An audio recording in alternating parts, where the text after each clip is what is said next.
அஸ்ஸலாமு அலைக்கும். உக்பா பின் அல் ஹாரிஸ் ரலியல்லாஹு அன்ஹு அவர்கள் கூறியதாவது: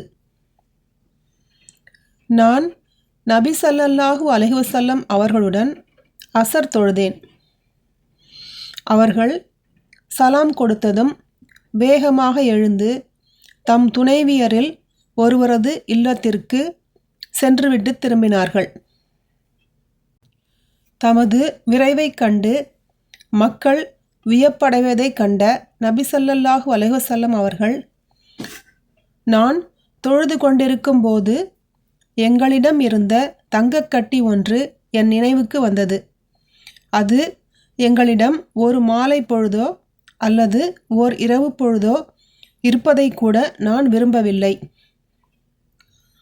எனவே அதை பகிர்ந்து வழங்குமாறு கட்டளையிட்டேன் என விளக்கினார்கள். சஹீஹ் புகாரி 1221, அத்தியாயம் 21, தொழுகையில் செய்யும் பிற செயல்கள்.